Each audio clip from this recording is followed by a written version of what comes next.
네, 반갑습니다. 형제자매님들 반갑습니다. 자, 이렇게 서로 보시면서 좀 인사하시죠. 반갑습니다. 오랜만에 보시는 분들도 계시고 그런데요. 너무 반갑습니다.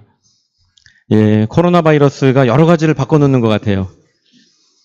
이곳에 오늘 오신 우리 형제자매님들 주님의 이름으로 환영합니다. 그리고 여러분들에게 하나님의 평안과 기쁨과 은총이 넘치시기를 주님의 이름으로 축복합니다.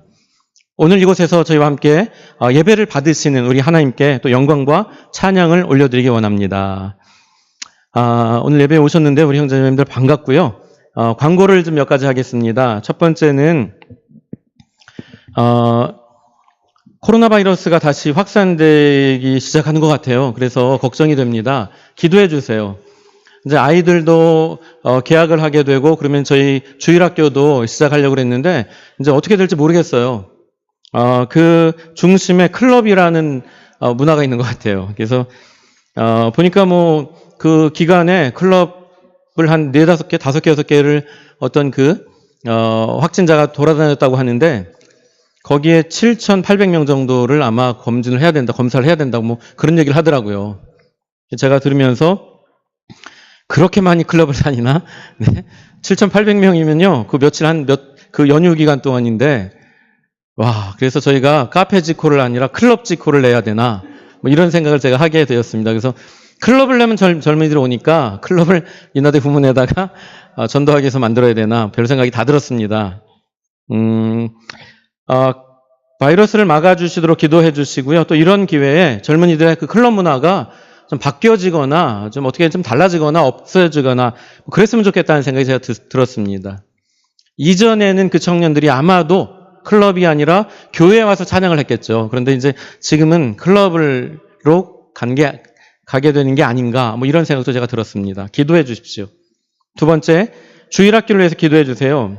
학교가 정상화되면 저희도 이제 계약을 하려고 했습니다. 우리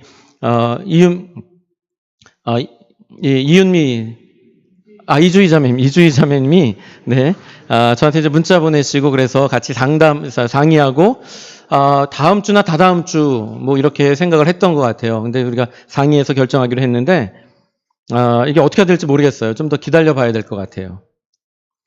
기도해 주시기 바랍니다. 세 번째는 저희 카페 지코 사역을 위해서 기도해 주세요. 그래서 저희 시편 110편 3절 말씀을 따라서 주의 새벽 이슬과 같은 주의 청년들을 보내주시옵소서라고 기도하고 준비하고 있는데 하나님 보내시겠죠? 기도했으니까. 근데 어쨌든 기도를 더 해야 될 것 같습니다. 네 번째는 저희 교회를 위해서 기도해 주세요.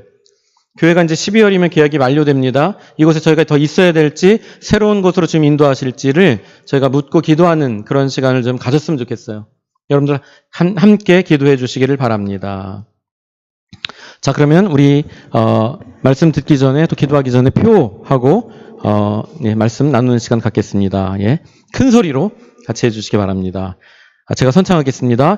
말씀은 양식이요. 말씀으로 능력을 얻고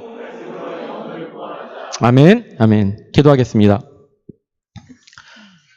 사랑과 은혜가 충만하신 아버지 하나님 감사합니다. 저희를 하나님의 형상으로 만드실 뿐 아니라 이제 죄 가운데 하나님을 떠났던 저희를 친히 찾아오시고 저희의 손을 붙들어 하나님 자녀로 이끌어 주시고 그런 가운데 저희를 순간순간 지키시며 보호하시며 인도해 주셨는데 지금 그런 가운데 저희가 참 하나님께 받은 은혜와 그 놀라우신 구원을 생각할 때 찬양과 영광을 돌립니다. 이제 주님 그런 가운데 우리 모든 형제 자매들 이 땅에 주님을 섬기고 있는 주님의 자녀들이 코로나 바이러스를 통해서 좀 여러 가지 어려움을 겪고 있습니다. 하나님 같이 모여 예배드리는 것이 어렵게 됐고 그 때문에 여러 가지가 달라지고 있습니다. 하나님 저희가 하나님께 나가 예배드리고 하나님을 경외하는 그런 삶이 무너질까 두렵습니다. 주님 저희를 지키시고 보호하여 주옵소서. 또 이런 코로나 바이러스를 통해서 혹여나 우리 형제자매들 또는 이 땅에 믿는 자들이 바이러스를 통해서 어려움 겪고 또는 생명의 위협을 경험하고 하는 일 없도록 주님 보호하여 주시고 지켜 주시옵기를 간구합니다.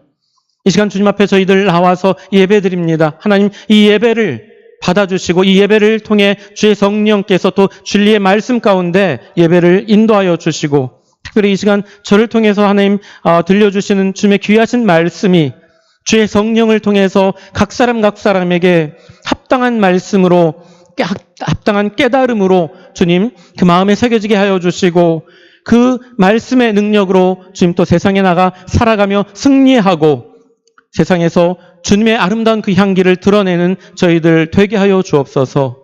이 시간 온전히 주께서 또 말씀을 통해 역사해 주실 것을 믿고 감사드리며 예수님의 이름으로 기도합니다. 아멘. 아멘. 예, 요즘 저희가 시편 말씀을 묵상하고 있습니다. 시편 가운데 많은 부분을 쓰신 분이 다윗이신데요. 특별히 오늘은 시편 3장의 말씀을 가지고 다윗의 그 시편을 통해서 우리에게 하나님께서 주시는 교훈이 무엇인가 하는 것을 찾아가려고 합니다.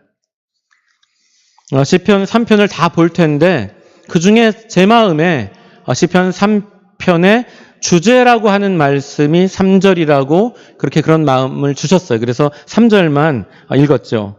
여호와여 주는 나의 방패시오 나의 영광이시오 나의 머리를 드시는 자신이이다. 이 말씀을 가지고 하나님께서 이 다윗의 고백, 다윗의 시편을 통해서 또는 다윗의 기도를 통해서 우리에게 원하시는 게 무엇일까? 우리에게 교훈하시고자 하시는 게 무엇일까? 하는 것을 찾아가 보려고 합니다. 첫 번째로 다윗의 기도를 통해서 우리가 이렇게 교훈을 받고 해야 될 것은 첫 번째로 상황과 마음을 토로하라는 것입니다. 상황은 우리에게 당면한 어떤 현실적인 문제들, 상황들, 환경들, 관계들 뭐 이런 거를 말합니다. 어떤 사건들 이런 것들이죠. 또 하나는 그러나 그런 것들을 통해서 내가 지금 느끼는 내 마음을 이 두 가지를 하나님께 토로하라, 쏟아내라 이런 것을 이 다윗의 기도를 통해서 다윗의 시편을 통해서 하나님께서 우리에게 말씀하고 계시다라고 생각을 할 수 있습니다. 1절, 2절은 이렇게 말합니다. 시편 3편 1절, 2절입니다. 여호와여 나의 대적이 어찌 그리 많은지요. 일어나 나를 치는 자가 많으니이다. 많은 사람이 나를 대적하여 말하기를 그는 하나님께 구원을 받지 못한다 하나이다. 셀라. 이 시편 3편은요. 다윗의 인생 후반기에 일어났던 어떻게 보면 다윗의 인생에서 정말 큰 어려움과 고난의 시기라고 볼 수 있습니다. 그 아들, 셋째 아들 압살롬이 아버지 다윗을 향해서 반역을 하고 전쟁을 일으키는 거예요. 자세한 내용은 이제 사무엘하 15장부터 나오는데 압살롬은 어떤 사람이었냐면 다윗의 가장 사랑을 받았던 아들이었어요. 압살롬은 아마 왕으로서의 재능이 가장 뛰어났던 다윗의 아들들 중에 가장 왕으로 자질이 뛰어났던 그런 아들이었던 것 같아요. 그래서 다윗은 그 아들을 사랑했어요. 그런데 일이 발생하죠. 그 누이 동생의 어떤 수치스러운 일을 통해서 그 첫째 아들, 다윗의 첫째 아들, 자기의 이복형인 암논을 죽입니다. 암논을 살해해요. 그리고 이제 도망가죠. 망명하죠. 나중에 다시 돌아와서 복권되지만 그러나 왕위의 그 계승자로서의 서열에서는 한참 밀려버려요. 압살롬은 그것 때문에 스스로 왕이 되려고 합니다. 그리고 준비합니다. 반역을 꿈꾸는 거죠. 이것이 시편 3편의 배경이 되어져요. 압살롬은 반역을 위해서 많은 준비를 하는데 그 준비를 통해서 사람들이 많이 모이게 됩니다. 예를 들면 이제 성문 앞에서 호위병 50명을 데리고 성문 앞에 호위병 50명, 군대 호위병 50명을 데리고 기다렸다가 왕에게 다윗에게 송사하거나 또는 재판하려고 오는 사람들을 대신 불러서 왕은 바쁘시다. 너를 만날 그 여유가 없다. 내가 대신 재판권을 위임받았다라고 말하고 그들을 그 자리에서 재판해줘요. 근데 이 사람 정말 이 압살롬은 유능했던 사람 같아요. 총명했던 사람 같아요. 이런 재판을 통해서 그는 백성들의 칭송을 받게 됩니다. 백성들의 마음을 사게 돼요. 이것을 장장 4년간 합니다. 그러면서 많은 백성들이 다윗의 후계자는 압살롬이어야 돼. 뭐 이런 생각을 하게 되겠죠. 그러니 압살롬이 반역을 일으켰을 때 많은 사람이 그를 따를 수밖에 없습니다. 게다가 다윗의 오른팔이라고 할 수 있는 아히도벨이라고 하는 다윗의 책사가 있어요. 우리 삼국지에 보면 삼국지에서 나오는 가장 위대한 책사가 누군지 아십니까? 예? 제갈공명, 그렇죠? 제갈량. 그와 같은 그런 존재예요. 이 아히도벨이 베푸는 어떤 계략과 책략과 어떤 정책은 백성들에게 어떻게 느껴졌냐면 하나님의 말씀으로까지 그렇게 다가오고 느껴졌었어요. 그만큼 존경받고 그만큼 정말 사람들에게 마음을 얻었던 그런 책사였어요. 게다가 이 아히도벨은 다윗과 같이 전쟁을 누비며 생사고락을 같이 했던 친구예요. 어렸을 때부터 같이 이렇게 친하게 지냈던 친구와 같은 존재였어요. 그런데 그가 다윗을 버리고 압살롬을 선택합니다. 이것이 백성들에게 미치는 영향력은 굉장히 컸어요. 아히도벨이 압살롬과 함께한다. 이 사실 하나만으로도 많은 백성들이 압살롬을 지지하게 되었던 거죠. 물론 이제 아히도벨이 압살롬 편을 든 이유가 있어요.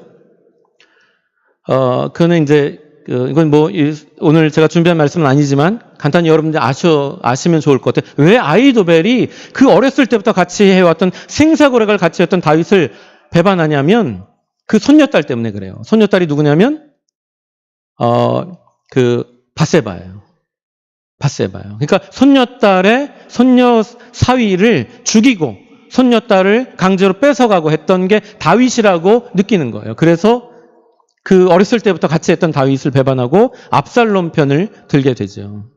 물론 어쨌든 간에 많은 무리들이 다윗을 따르게 됩니다. 많은 군대가 모이게 돼요. 압살롬을 따르게 되죠. 그래서 압살롬의 그 편에 많은 군대가 모이게 됩니다. 결국 다윗은 예루살렘 성을 포기하고 도망가요. 그리고 예루살렘의 다윗성을 이제 압살롬이 장악하게 됩니다. 그리고 다윗을 추적하게 되죠. 다윗은 이거 여러모로 볼 때 군대 규모나 여러 상황으로 볼 때 이제 소망이 별로 없는 것 같은 그런 상황에 놓입니다. 이제 곧 군대에 추격을 받아서 죽을 수 있을 거예요. 아마 다윗이 죽으면 모든 게 끝나기 때문에 압살롬은 다윗을 죽이려고 그렇게 마음을 먹었을 겁니다. 그런 상황 속에서 도망가면서 하나님 앞에 기도합니다. 그게 시편 3편의 기도예요. 여러분 같으면 그런 상황 속에 어떻게 기도하시겠습니까? 만일 여러분들이 그와 같은 인생의 아주 절대절명의 위기 속에 놓였다. 그럴 때 무엇을 구하시겠습니까? 다윗은 이 상황 속에서 이런 그 현실 속에서 그 상황을 하나님께 고백해요. 그리고 그 상황 속에 느끼는 마음을 탄식하며 고백합니다. 이게 굉장히 중요하고 필요한 우리가 배워야 될 겁니다. 여호와여, 나의 대적이 어찌 그리 많은지요. 여호와여, 나의 대적이 참 많습니다. 라는 사실을, 그 상황을 말씀드린 것뿐만 아니라 다윗의 마음을 고백하는 거예요. 그 마음을 느끼어 보십시오. 여호와여, 나의 대적이 어찌 그리 많은지요. 라는 그 기도를 통해서 다윗의 마음이 느껴지십니까? 어찌 그리 많은지요는 탄식이에요, 탄식. 정말 얼마나 많은지 숫자적으로 계산해 보지 못했어요. 몇 배가 되는지 계산해 보지 못했어요. 그러나 너무너무 많습니다. 심리적으로 위축된 그 마음을 고백하는 거예요. 그러면서 일어나 나를 치는 자가 많으니이다. 정말 많습니다. 제가 심리적으로 위축되어 있습니다. 주님, 제가 정말 죽을 것 같은 그런 상황 속에 지금 몰리고 있습니다. 제 마음이 그렇습니다. 라는 고백을 같이 하고 있는 거죠. 2절은 많은 사람이 나를 대적하여 말하기를, 그 상황뿐 아니라 상황 속에서 사람들의 이야기를 하나님께 기도합니다. 사람들이 뭐라고 말하냐면 그는 하나님께 구원을 받지 못한다 하나이다. 다윗은 이제 하나님께 구원받지 못한다고 합니다. 주님, 이것이 마음 아픈 거예요. 이것이 정말 다윗의 마음에 사무치는 겁니다. 전쟁에 지는 것뿐 아니라 하나님께 구원을 받지 못한다. 하나님이 이제 너를 버리셨다라고 사람들은 말합니다. 그 애통한 심정을 하나님께 고백하고 있는 거죠. 다윗은 무엇보다도 어떤 것보다도 하나님의 사람으로 하나님과 동행하며 하나님께 나아갔던 그런 하나님의 사람이었죠. 왕 이전에 그는 하나님의 사람이었어요. 그런데 하나님께 구원을 받지 못한다라고 저 백성들이 말합니다. 저들이 저를 대적해서 그렇게 말합니다. 얼마나 가슴 아플까요? 이 사실이 사실은 다윗의 그 마음을 고백하는 거예요.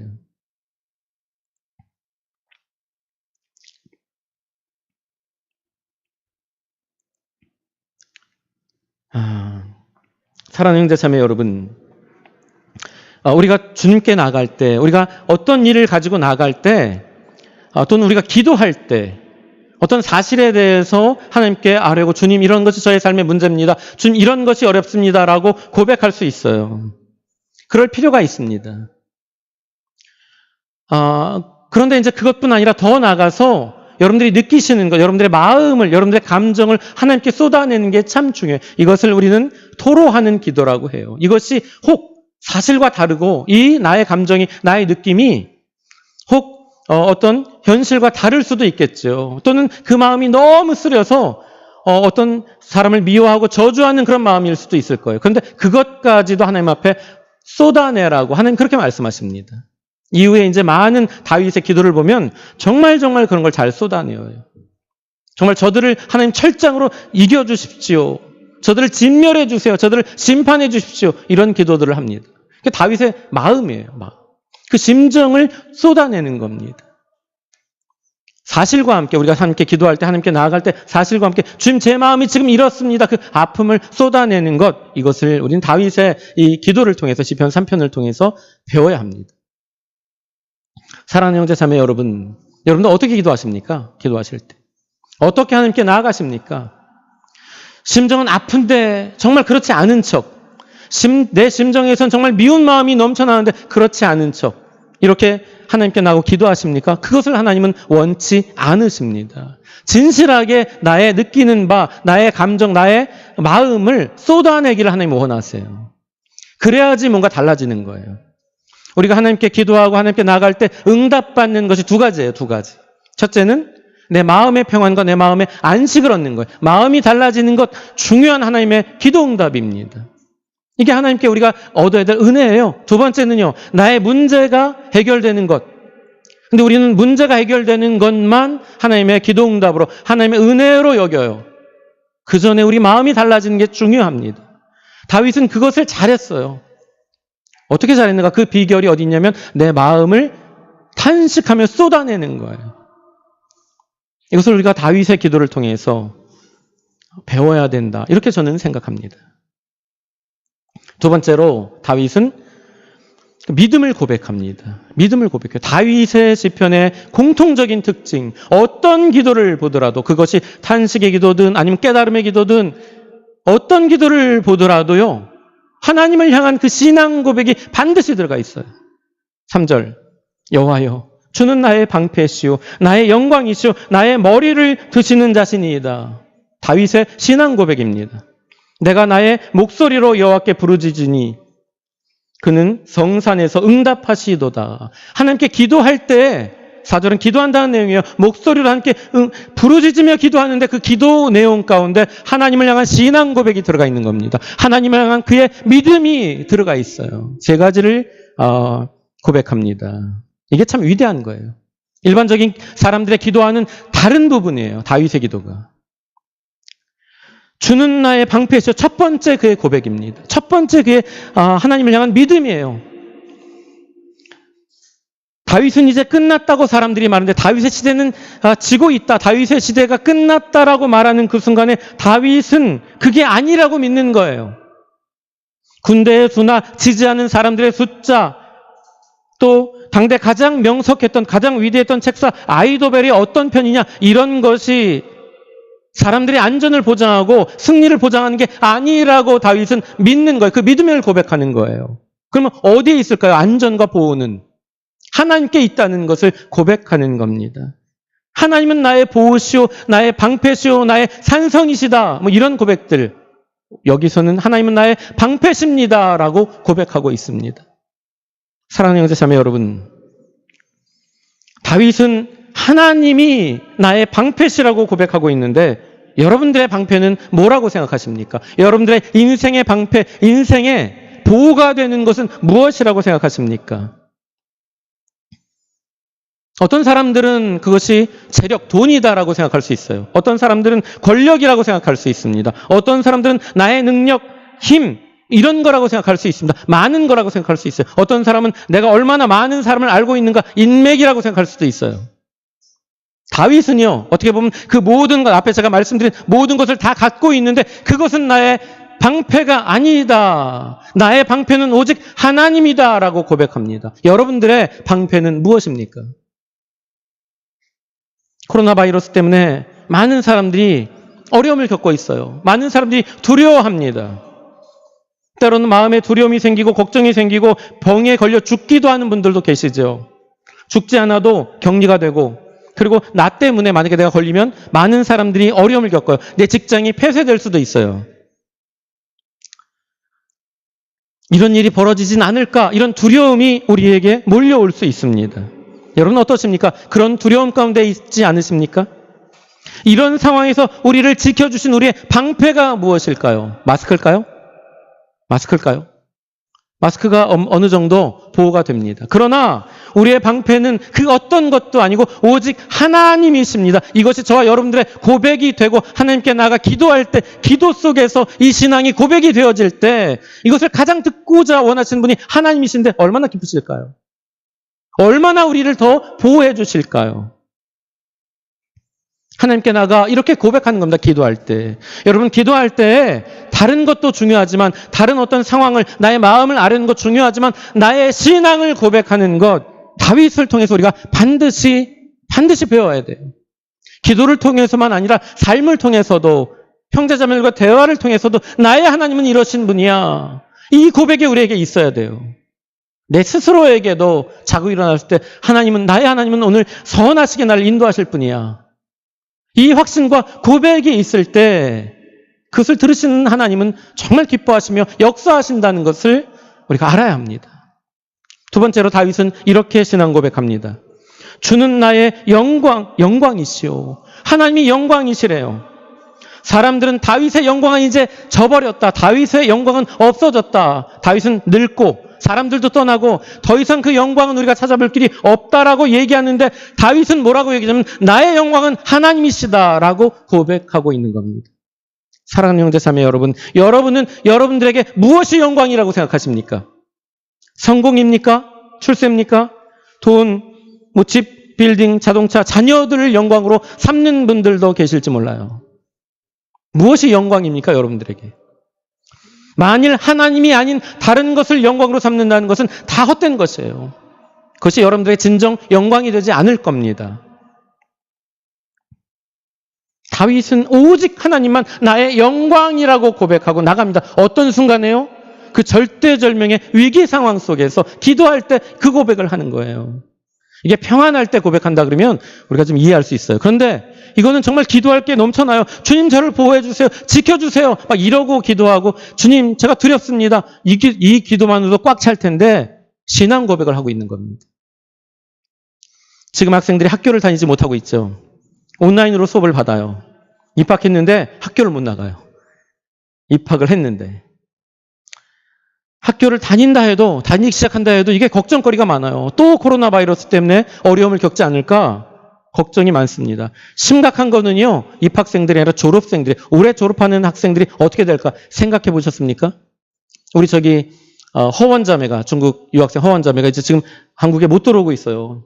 인터넷 강의를 한대요. 그리고 인터넷으로 졸업증을 보내준대요. 그리고 끝날 것 같아요. 왜? 대한항공에서 신입 그 직원을 뽑지 않을 것 같아요, 올해. 있는 직원들도 지금 무급 휴가 가라고 막 그러고 있어요. 항공사가 지금 굉장히 위기 가운데 있죠. 위기 가운데 있습니다. 비행기가 놀고 있잖아요.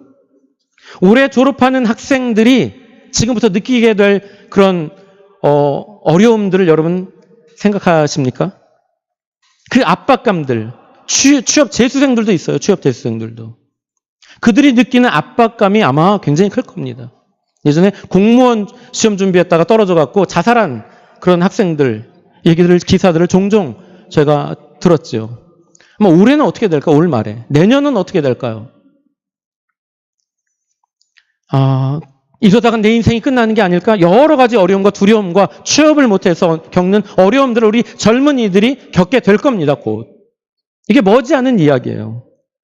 그들이 겪게 될 그 두려움과 마음의 낙담과 마치 인생이 끝난 것 같은 그런 느낌들, 이런 것들이 그들에게 들 겁니다. 만일 제 설교를 들으시는 그런 분들 가운데, 제 설교를 방송을 통해서 이렇게 들으시는 분들 가운데 혹시 그런 마음이 드시는 분이 있다면 어떻게 해야 될까요? 기억하십시오. 여러분들의 영광은 여러분들이 취업을 하고 성공하는 데 있지 않고 하나님께 있다는 것을 기억하시기를 바랍니다. 다윗이 그랬어요. 다윗의 인생이 그렇게 만만한 인생이 아니었습니다. 여러분들 다윗이 그냥 쭉 잘 자라서 정말 왕이 된 것 같이 생각하시면 큰 오산입니다. 다윗은 이세의 8번째 아들이에요. 막내 아들이에요. 막내 아들.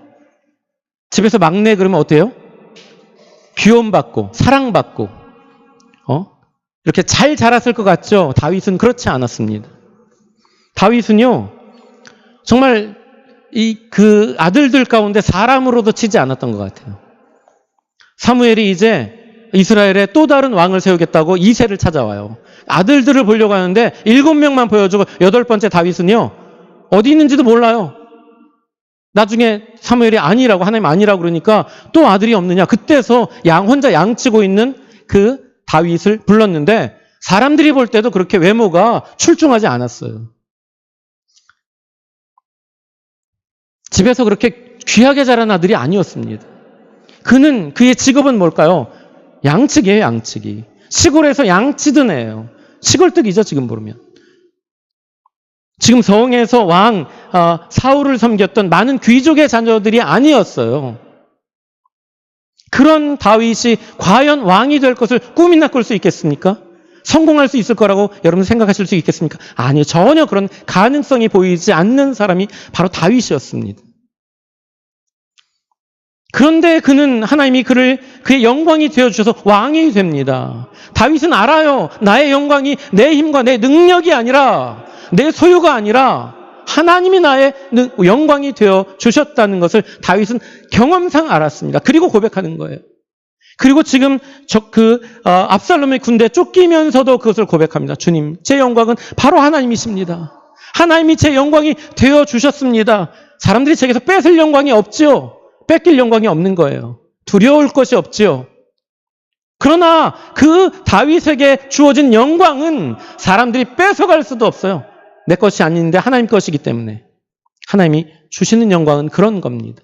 헛되지 않아요, 절대로.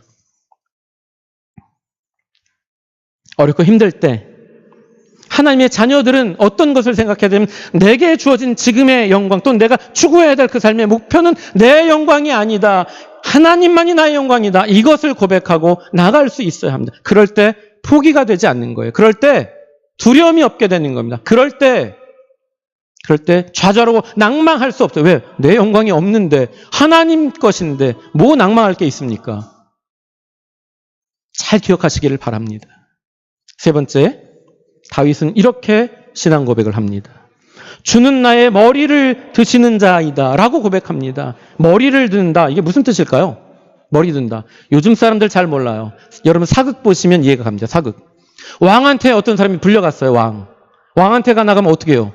왕한테 나가서 안녕하세요 왕. 그리고 악수하고 막 옛날에 그러면 바로 끌려나갔어요. 바로 죽였을 거예요 아마. 왕한테 나가면 왕을 쳐다보지도 못하고 머리를 숙이고 그냥 쳐다볼 수가 없어요. 고개를 숙이고 땅만 쳐다본단 말이죠. 그때 왕이 그럽니다. 누구누구는 고개를 들라. 그럼 그때 고개를 드는 거예요. 그리고 왕을 한번 쳐다보는 거예요. 살짝. 고개를 든다는 건 뭐냐면 왕이 인정한다는 거예요. 그를. 고개를 든다는 건 왕이 그를 사람들 앞에 인정하고 세운다는 의미가 있습니다. 함부로 왕 앞에 고개 못 들어요. 근데 하나님이 나의 고개를 들게 하시는 분이다라고 고백하고 있어요. 다윗은. 하나님이 나를 인정해 주시는 분이라는 거예요. 사랑하는 형제 자매 여러분, 여러분들은 누구에게 인정받기를 원하십니까? 다윗은 하나님께 인정받기를 원하는 거예요. 왕으로 부름받았지만 그러나 사람들, 백성들 눈치 보고 사람들 쫓아다니고 그들에게 인정받으려고 하지 않고 하나님께만 인정받으려고 했다는 그런 고백을 지금 하는 겁니다. 하나님이 그런 사람을 세우시겠어요? 안 세우시겠어요? 하나님께서 당연히 세우시겠죠. 고개를 들라 하면서 그를 세우실 겁니다. 왜요? 하나님은 그 다윗의 중심을 보세요. 그 마음을 보세요. 그 마음의 믿음 하나 보시고 그를 인정해 주시고 그를 세우셨습니다. 다윗은 그걸 너무나 잘 알아요. 이 순간에도 다윗은 그 고백을 하는 거예요. 하나님, 제가 하나님을 믿습니다. 제 머리를 들게 하시고 저를 인정하시고 저를 세우셨던 그 하나님을 제가 지금도 기억합니다. 주님, 제가 지금 이 순간에도 하나님을 믿습니다. 제 중심이 하나님을 향한 그 믿음에서 변함이 없습니다. 라고 신앙 고백하고 하나님은 저의 머리를 드시는 분이십니다. 라고 고백하고 나가는 것입니다.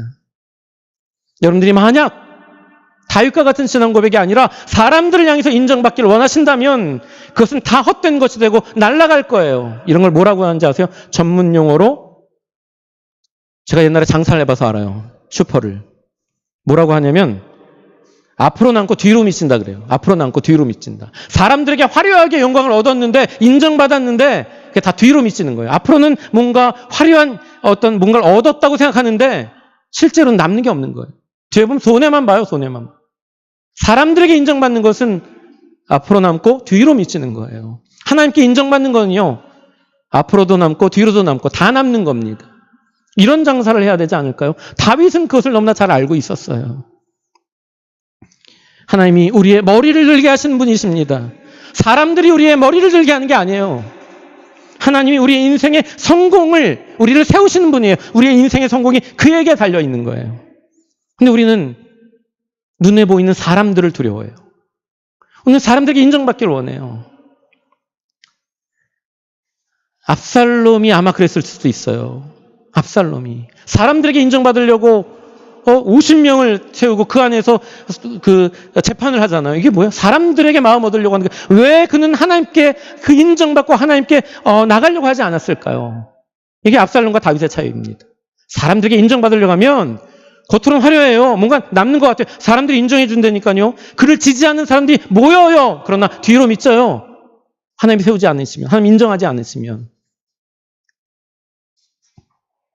다윗은 그 상황을 바라보고 사람들의 이야기를 듣고 마음 아파했고 그랬지만 그러나 그것이 중요한 게 아니라는 것을 알고 있었죠. 하나님께서 나의 머리를 드시게 하시는 분이라는 것을 알고 있었기 때문에 그 고백 가운데 그는 그것이 큰 어려움이, 두려움이 되지 않았을 겁니다. 사랑하는 형제 자매 여러분, 하나님을 두려워하시고 하나님께 인정받으시고 이것이 여러분들의 믿음이 되고 신앙이 되시기를 주님의 이름으로 축원합니다. 세 번째, 우리가 다윗의 기도를 통해서 또 깨달아 배워야 할 것, 뭐냐면 선포하는 거예요. 선포하는 거. 선포하라. 그래야 얻는다. 이게 중요해요. 우리 예수님을 믿는, 하나님을 믿는 백성들에게 선포하는 신앙이 있어야 됩니다. 5절에 내가 누워 자고 깨었으니 여호와께서 나를 붙드심이로다. 이게 무슨 뜻일까요? 열심히 기도했어요. 여러분들 혹시 무슨 문제가 있어 삶에?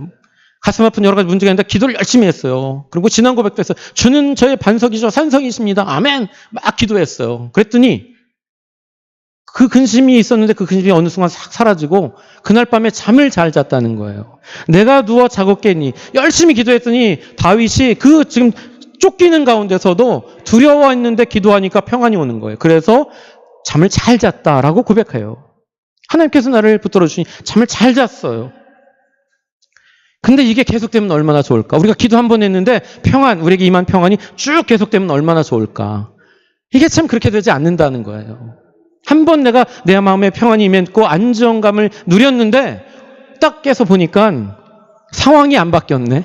문제는 해결되지 않았어요. 마음은 평안이 왔는데 문제가 가만히 보니까 적군이 쫓아오는 게 그 상황이 인식이 다시 되기 시작하죠. 인식이 다시 되는 거예요. 여러분, 예수님께서 무리를 걸으실 때 베드로가 그걸 보고 주님 저도 걷겠습니다. 걸어라. 걸어와요. 걸어오는 거예요. 믿음이 있으니까. 그런데 물결을 보고 두려워서 퐁당 빠지죠. 걸어왔다. 처음부터 빠지는 게 아니라고요. 기도하니까 평안을 얻었는데 다시 문제가 해결 안 됐다는 사실을 인식하고 우리는 어떻게 돼요? 다시 그 평안이 없어지는 거예요. 다시 두려움이 오는 거예요. 이런 경험들 많지 않으십니까? 다윗도 똑같아요. 우리와 같은 성정을 가진 사람이기 때문에. 그래서 이렇게 얘기합니다. 천만인이 나를 애워싸 진친다 하여도 나는 두려워하지 아니하리이다. 두려워하지 아니하리이다. 두려움이 없습니다라는 서술형이 아니에요. 제게는 두려움이 없습니다. 아멘, 감사합니다가 아니라 아니하리이다. 아니하겠습니다. 이게 뭐예요? 선포예요, 선포. 제게는 두려움이 없습니다. 선포하는 이유는 뭔지 아세요? 두려움이 있으니까 선포하는 거죠. 생각해보니까 해결이 안 됐어요. 적군이 쫓아와요. 잘못하면 죽을 것 같아요. 두려움이 엄습합니다. 그때 여러분 뭐 하셔야 돼요? 다윗처럼 선포할 줄 알아야 돼요. 선포하는 게 아주 중요한 믿음이에요. 우리가 부족한 인간이기 때문에. 하나님 약속이 있고 기도하고 확신이 있었음에도 불구하고 그 다음날 깨서 보면 카페는 문 닫혔고 학생들은 안 오고 두려움이 온다니까요. 그때마다 시편 110편 3편을 붙들고 주님 약속하시지 않습니까? 새벽 이슬 같은 주의 청년들을 보내주시옵소서 선포할 때 믿음이 생기는 거예요. 가만히 있어서 얻어지는 거 없습니다. 약속돼 있지만 선포하지 않는다면 그 약속이 내 것이 되지 않아요. 이게 신앙적 원리입니다. 다윗은 이 선포하는 신앙을 잘 가졌어요. 시편을 보십시오. 많이 선포해요, 다윗은. 선포하면서 또 두려우니까 간구하고 선포하면서 두려우니까 또 요청하고 그게 반복되어져. 다윗이 지금 두려워하고 있구나. 다윗이 지금 문제가 해결 안 되는 걸 인식하고 있구나. 그 뒤에 보면 간구해요. 왜 간구할까? 인식이 되니까 그래요. 아직 문제가 해결 안 됐다는. 그 두려움이 오니까 선포하고 다시 간구하는 겁니다. 우리가 다윗에게 배워야 될 것. 우리 마음에 특별히 안식과 기쁨이 없을 때 어떻게 하셔야 됩니까? 하나님 제게 약속하셨습니다. 제게 세상 그 무엇과도 바꿀 수 없는 평안을 주신다고 주님 말씀하셨습니다. 그것을 제게 주시옵소서. 제가 이제 두려워하지 않겠나이다 라고 선포하는 믿음으로 나가셔야 됩니다. 예수님께서 우리에게 아주 좋은 선포하는 그 기도를 이렇게 보여주셨어요. 사탄아 물러가라. 제가 예전에 신학대학원 갔는데 이 기도를 할 줄 알지 못하면 목회자로 살아가기 어렵다. 이런 얘기를 하더라고요. 기도하면서 사탄아 물러가라. 사탄과 싸울 줄 알았는데 이거 선포함으로 시작되는 거예요. 선포함으로. 내 안에 주님, 하나님 제가 이제는 믿음에서 견고하게 온전하게 흔들리지 않겠나이다. 선포하는 거예요. 지금 아는 상태를 고백하는 게 아니라 지금 흔들리고 있어. 내가 믿음이 정말 흔들려. 그때 선포하는 거예요. 담대하게 선포하십시오. 그럴 때 정말 선포한 것이 내 것이 되어지는 경험을 하시게 될 겁니다. 네 번째, 간구하라. 9절 10절 여호와여 일어나소서 나의 하나님이여 나를 구원하소서 주께서 나의 모든 원수의 뺨을 치시며 악인의 일을 꺾으셨나이다. 구원은 여호와께 있사오니 주의 복을 주의 백성에게 내리소서. 왜 간구할까요? 문제가 해결 안 됐으니까. 이런 거 생각하면 두려움이 오니까 앞에 선포했죠. 선포하고 끝나지 않고 또 문제를 위해서 간구합니다. 아마 간구하는 기도는 제가 말씀 안 드려도 잘하고 계실 거예요. 두 가지 기도의 응답이 있습니다. 하나는 우리의 마음의 평안과 안식. 두 번째는 문제 해결. 이 두 가지를 위해서 하나는 기도하고 선포하고 우리 마음의 안식과 평안을 위해서 또 하나는 간구하고 있죠. 다윗을 통해서 우리가 배워야 합니다. 혹시라도 지금 우리 마음 가운데 문제가 있고 그래서 두려움이 있고 걱정이 있고 평안이 없는 분이 있다면 오늘 우리 시편 3편을 보시면서 어떻게 다윗은 그 문제를 해결해 나갔고 어떻게 그 위대한 믿음의 사람 다윗이 되었나를 배우시면 좋겠어요. 상황과 마음을 토로하라. 두 번째는 믿음을 고백하라. 세 번째는 선포하라. 네 번째는 간구하라. 저는 2번, 3번 강조합니다, 여러분. 믿음을 고백하는 거예요. 신앙 고백하는, 기도할 때. 그리고 선포하는 거예요. 참 중요합니다. 오늘 저는 시편 3편을 통해서 그 다윗이 하나님께 나아갔던 그 기도를 통해서 우리가 하나님 앞에 어떻게 살아야 할까? 하나님 우리에게 4가지 중요한 교훈을 해주셨어요. 그 가운데 각자에게 아마 한두 가지 정도 이렇게 마음에 주신 것들이 있을 겁니다. 그것들을 마음에 잘 간직하시고 돌아가시고 세상에서 승리하시는 우리 예수비전 공동체 형제 자매님들 되시기를 주님의 이름으로 축원합니다. 우리 같이 기도하겠습니다.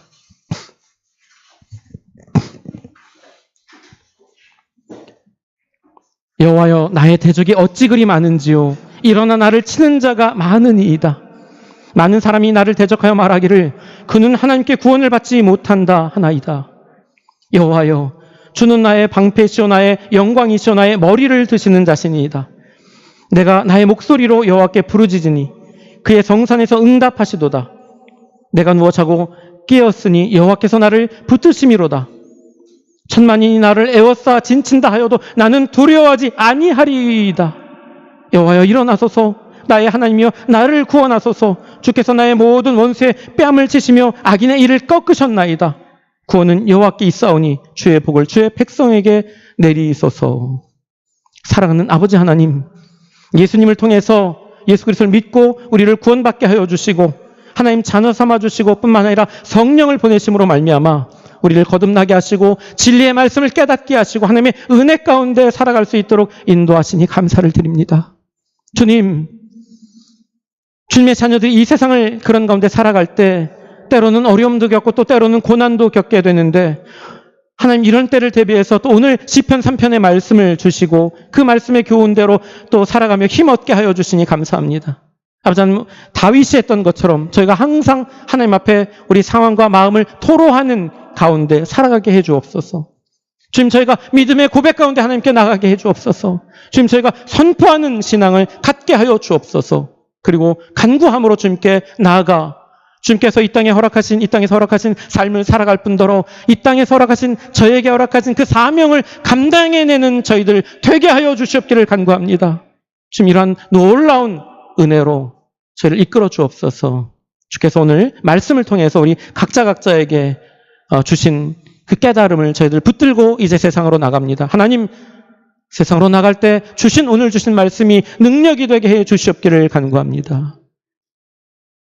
감사드리며 주 예수 그리스도의 이름으로 기도합니다. 아멘. 아멘.